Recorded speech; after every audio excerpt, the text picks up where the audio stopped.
Muriel Sea, Chantal.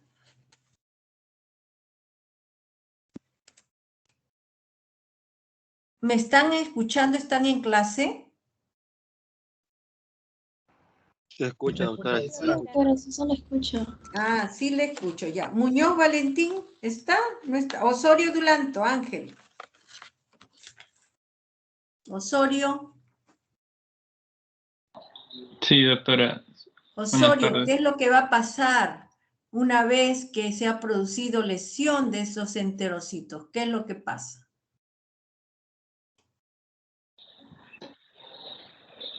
¿Qué pasa? El paciente va a ingerir gluten.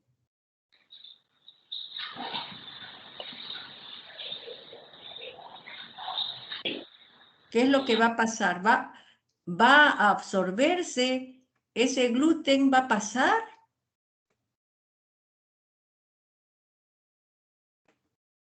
Como gliadina, habíamos dicho. Entonces, la lesión, estos enterocitos lesionados va a ser como una coladera.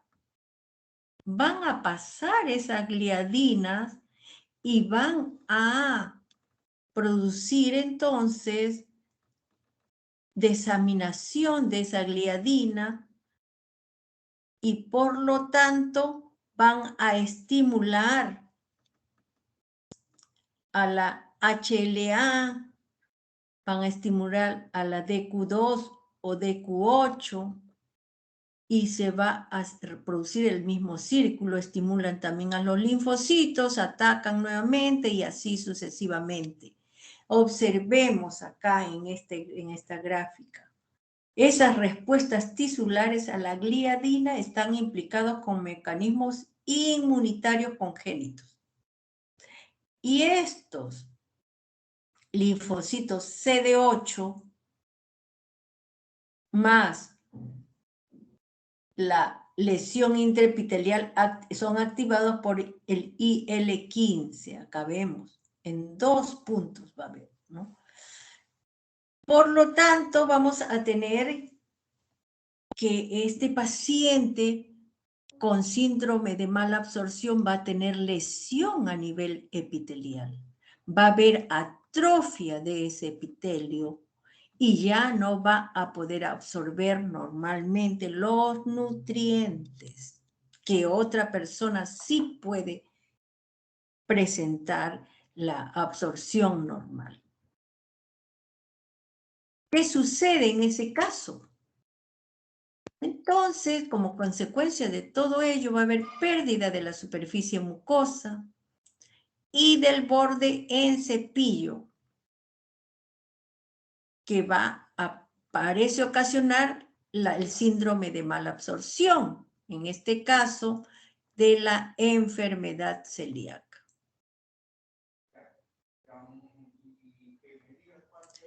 Y va a haber zonas que van a estar más expuestas al gluten de la dieta, especialmente la segunda porción del duodeno y la región proximal del yeyuno.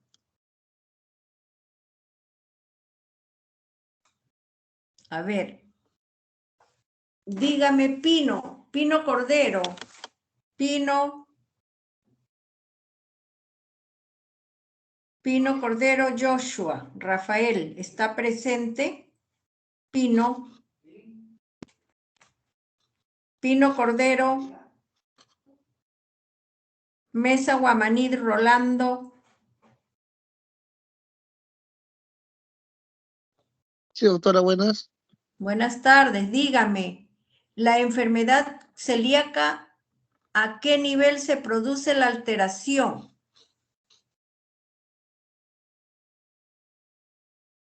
¿Se produce dónde? ¿En el esófago?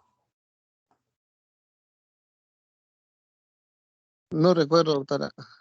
A ver, dígame, Morán Villacorta, ¿dónde se produce? En el intestino. En intestino, así es, en intestino delgado, en intestino, no se olviden.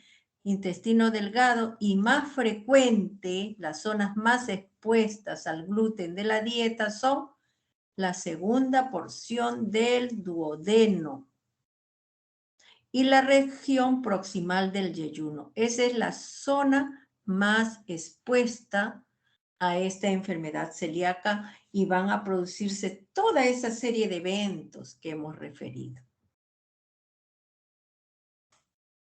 Por lo tanto, ¿qué es lo que va a pasar? Entonces hay aumento de la velocidad de la renovación epitelial. Una lesión de epitelio entonces se renueva también. Y por lo tanto hay aumentos de la mitosis en la cripta. Esos enterocitos absorbidos, limitados, entonces están limitados en diferenciarse y expresar las proteínas necesarias para ¿qué? Para la digestión terminal y transporte transepitelial.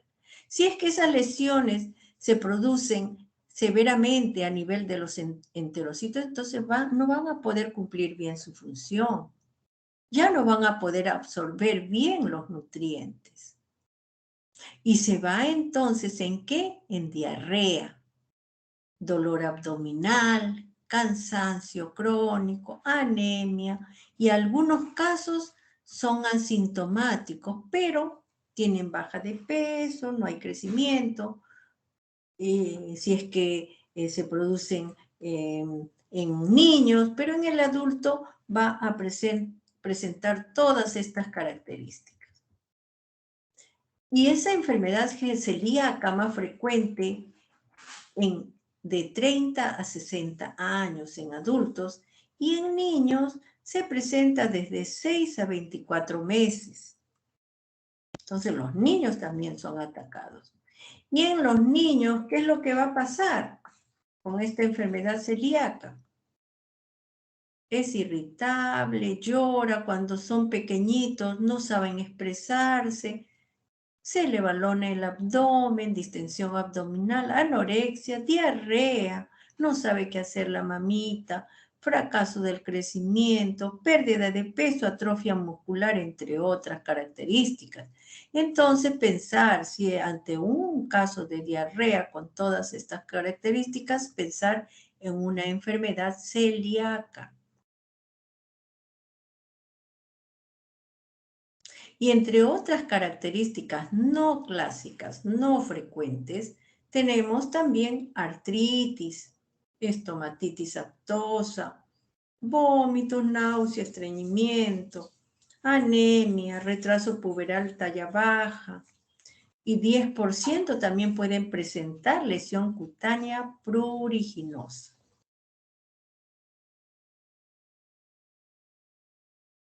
Y también ellos van a presentar complicaciones como anemia, osteoporosis, cáncer e infertilidad femenina.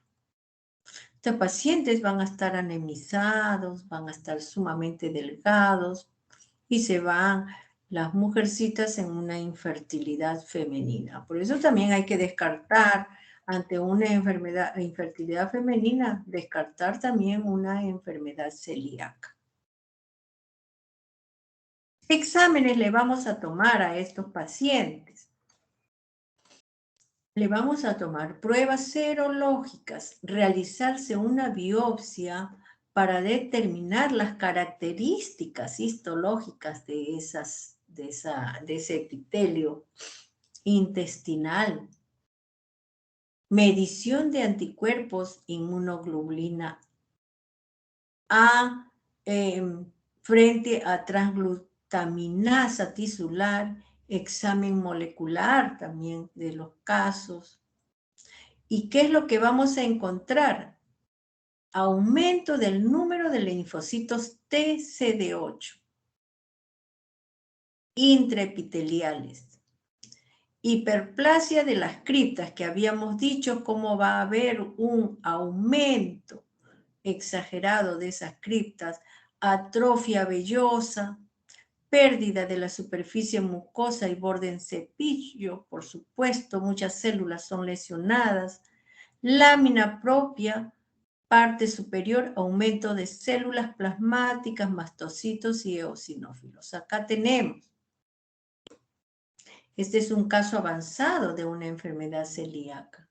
¿Y cómo se observan acá en la parte superficial? Pérdida de las vellosidades o atrofia vellosa total. Y en la lámina propia hay infiltrado denso con células plasmáticas, linfocitos. Ellos van a producir lesión severa a nivel también de este tejido y pueden observar esas células grandes que se encuentran, los linfocitos al costado y las células de los enterocitos van a ser grandes y alargadas. Vemos acá el infiltrado de los linfocitos T. Entre ellos están linfocitos T, y con núcleos densamente teñidos. Todos los que están bien teñidos son los linfocitos T. Y las células epiteliales son las alargadas. Más pálido, más tenue, mientras los otros están bien coloreados. Todos ellos van a producir entonces, al final de todo ese complejo, una atrofia marcada del epitelio del intestino.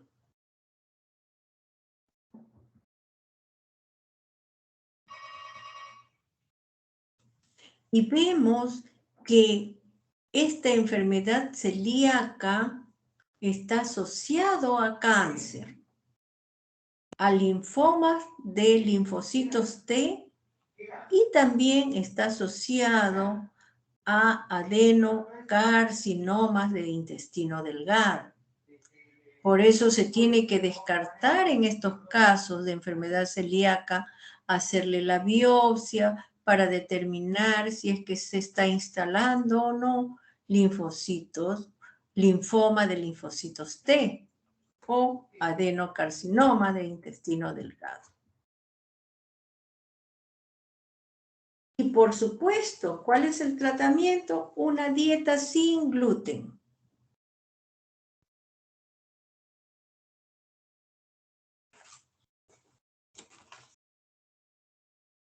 Morán Villacorta.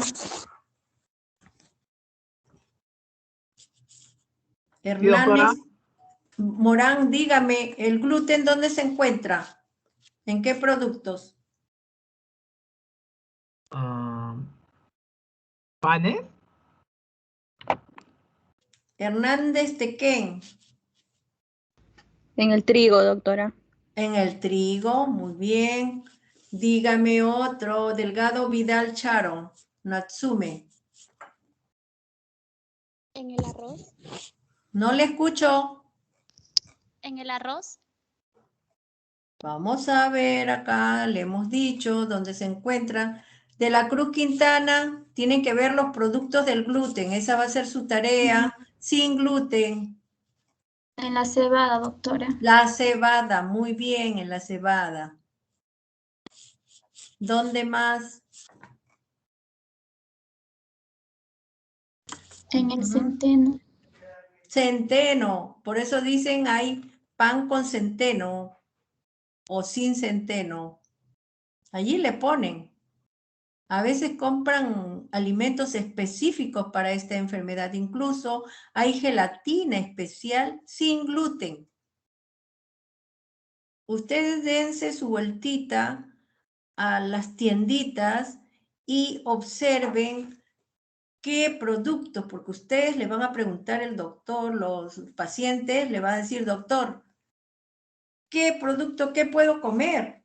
Porque todo le hace daño, se va en diarrea, tiene el síndrome de mala absorción y van a presentar entonces toda esa secuencia de lesiones a nivel del epitelio de estos pacientes y por lo tanto van a tener una serie de síntomas que van a ir contra su salud. Entonces, sí hay forma como hacer que estos pacientes puedan sobrevivir y salgan adelante. Bien, vamos a hacer un receso de 5 minutos.